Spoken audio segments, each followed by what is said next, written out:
Okay, good morning.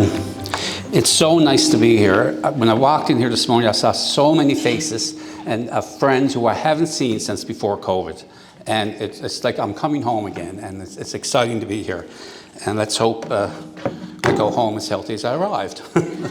So when the call came out on Monday morning that Craig couldn't deliver his paper this morning, the organizers went into a bit of a panic, trying to figure out who are we going to find to fill in for the likes of Craig Alexander.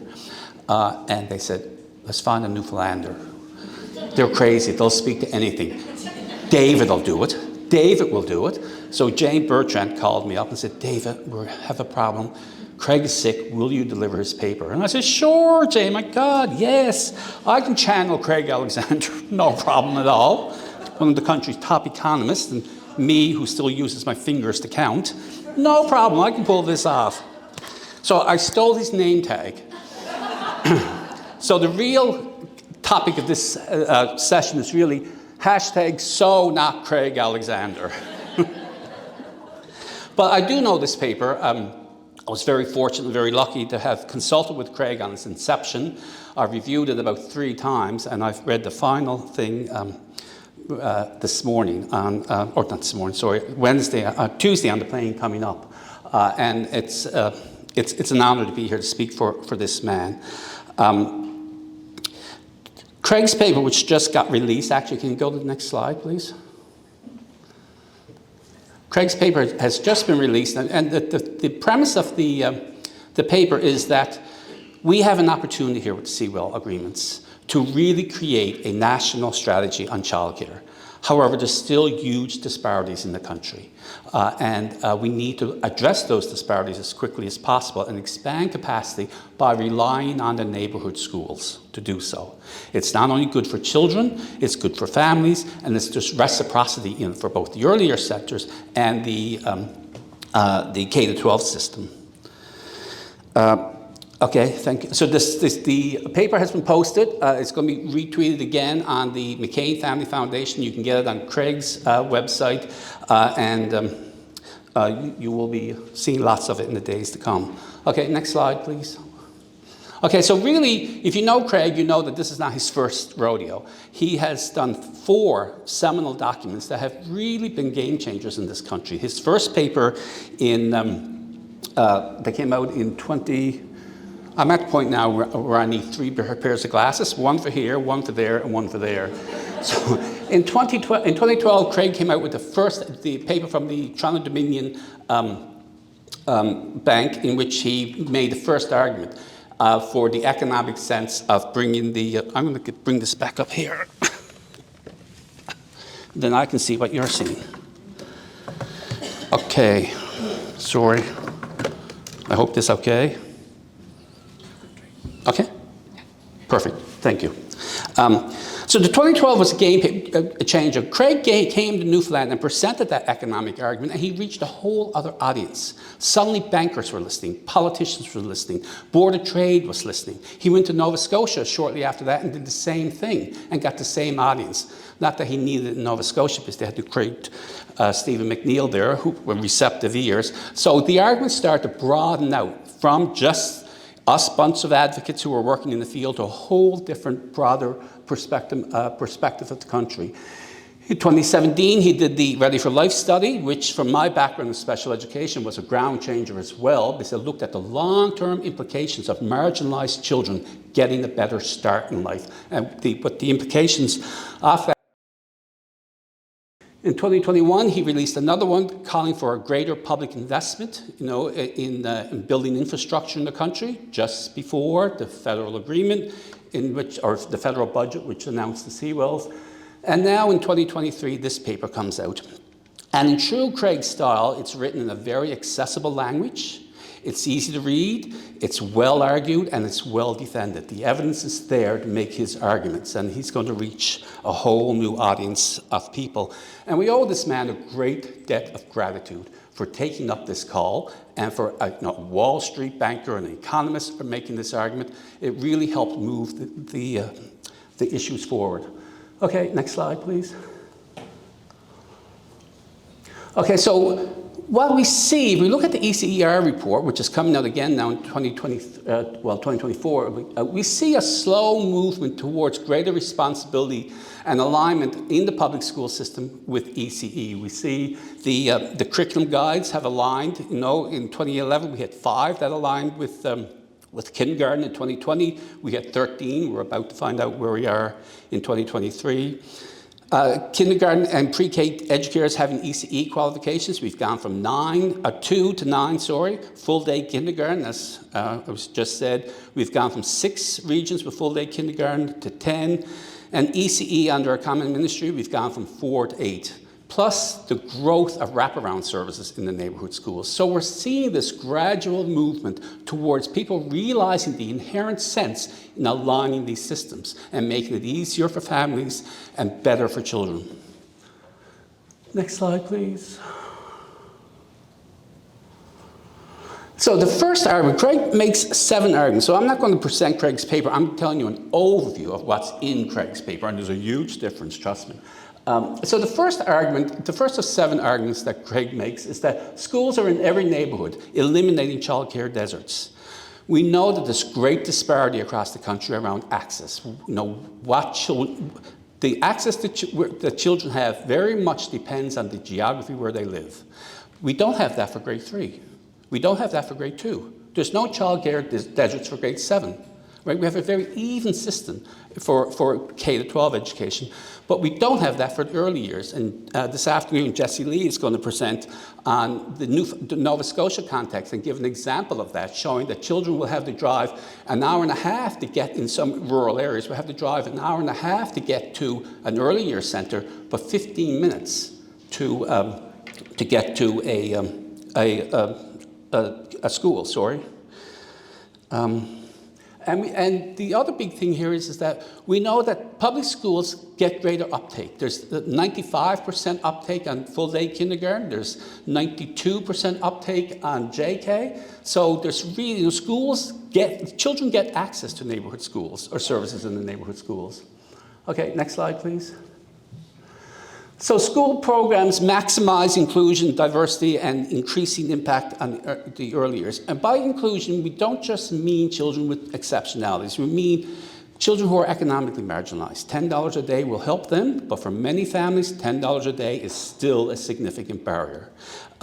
Children who are racialized, especially new Canadians, they don't have even access. There's real challenges around language and culture and getting into these programs. Children who are Indigenous, especially off reserve, there's real challenges around what's appropriate early child education for those children and all the social issues that accompany it. And children with complex needs. We know that simply increasing spaces will not address all of those issues. Early years is preemptive. If we can get to these children earlier, we can start addressing some of their developmental issues so that when they land in school, their needs are not as significant. There's the human resources in schools, you know, the access to counselors, the access to ed psychs, the access to speech therapists, and onwards from there. The children have much more access. Of course, the other big thing is that at age 6, education is mandatory. All children have to go to school. That's why every child hospital has a classroom attached to it. That's why every youth correction facility has a classroom attached to it. There's no excuse. You are bound by law to attend school at age 6. And the school systems have significant knowledge as to how to respond to those children because they've been doing it for so long. They've had no choice but to do it. It's by no means perfect, but they have the knowledge and the skills that early years educators and families can really participate and benefit from. Next slide, please. So schools can provide a high quality continuum of learning.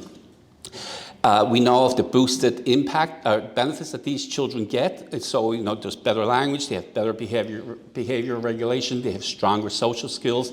If those skills are brought with them into the kindergarten program, they will have a much smoother start. And we know that we need a continuum of inclusion. We cannot have an inclusion program that's appropriate for 0 to 5, another one for 6 to 18, and another one for post-secondary. We need a continuum of inclusion with, similar language, similar professional, something's gone wrong, similar professional practices, and a continuum of curriculum, a continuum of, here we go. A continuum of curriculum, a continuum of pedagogy, and a continuum of professional learning. We're training educators of 4-year-olds totally different than how we're training educators of 5-year-olds. There has to be shared professional learning. And transitions. I cannot stress the importance of transitions, especially for marginalized populations. As we draw more marginalized children into the earlier centers, we will need to improve how we transition those children on into the higher grades. And of course, we know that for-profit centers have lower quality than publicly managed sectors. So by taking that piece out of the program, quality goes up. Okay, next slide, please.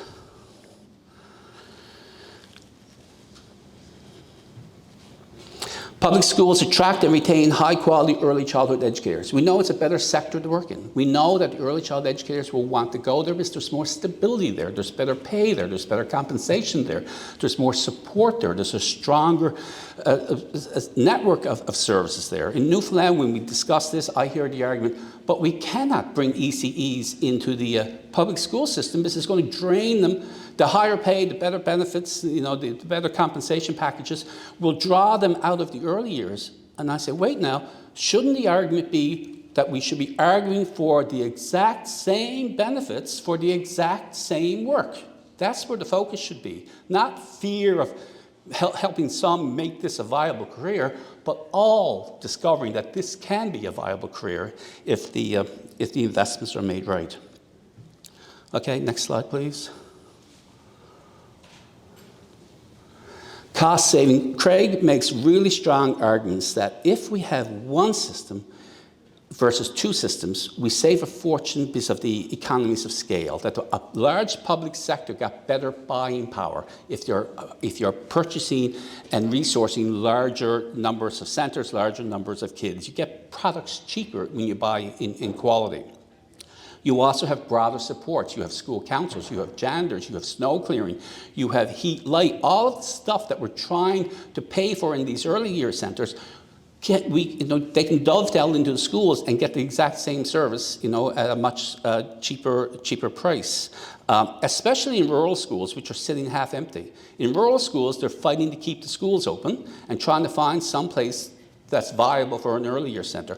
If you bring them together, you're reducing costs significantly. And we know that for-profit centers cost a lot more to administrate than the non-profit, the publicly managed ones. So it's a more efficient and a more streamlined system of expenditure that can be redeployed to the sector, to the kids. Okay, next one. The 6th argument is strong governance and political accountability. Parents watch the K-12 system like hawks. Educators know they are accountable. There's reports. Where are the scores? What are the outcomes? What's the attendance like? What's, how many issues of violence or whatnot have occurred? There's great public scrutiny to the K-12 system. And schools got measuring and monitoring and evaluating down to a science because they've been mandated to do it for so long. And these earlier centers can really benefit from that existing approaches, that existing knowledge base, and that existing structures. And parent scrutiny is a good thing. Parent scrutiny is a very, very good thing. On this. Well, as educators, they're often saying, dear God, the parents are on the phone. The fact that the parents are on the phone again means that your feet are being held to the fire, right? And quality goes up. Okay, the 7th slide. Reduced risk, because the K-12 system is a much more stable system. they don't open and close. They're not, where we got to raise, where, our budget is so bad that we might be closed. We might have to move, or the rent has gone up, we can't afford it, or, the K-12 system is a much more stable. If a school closes in the K-12 system, the parents are involved in that closure. They're involved in what the transition is going to be, where the kids are going to go next. And because of that stability, it's a more stable workforce. It's a more stable sector there. And stable because government has responsibility. If the school catches fire and has to close, parents don't say where we're going to put our kids. Government tells them what Plan B is, right? And it's done, and quality of Plan B is kicked in. The monitoring kicks in. Yes, well, we're going down to this building, but here's what we're going to do to make sure that the program is good and supportive and strong. And educators have wide public support. When there's talk of a labor disruption, when there's talk of a teacher strike, parents tend to come out in support of the teachers, right? And there's wide respect for that. That relationship, that reciprocity, that recognition that, you're operating in loco parentis, in place of parents. K-12 schools operate under that guidelines for years, that the care of an educator is as diligent as a responsible and prudent parent would give, right? And parents know that, educators know that, and there's a shared responsibility. Now, early child educators have really good relationships with parents as well. And I don't mean to minimize that in any sense, but from a governance perspective, from a monitoring perspective, from a managerial perspective, that strength of relationship can become, if tied to the K-12 school system, can really become linear. The next slide, I think is the last slide. Concluding remarks. So this new paper is going to fuel conversations, as his other papers have done.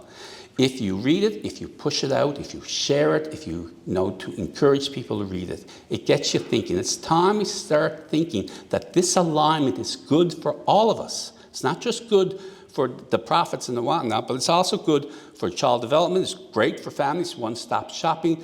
Busing kicks in, transportation is provided.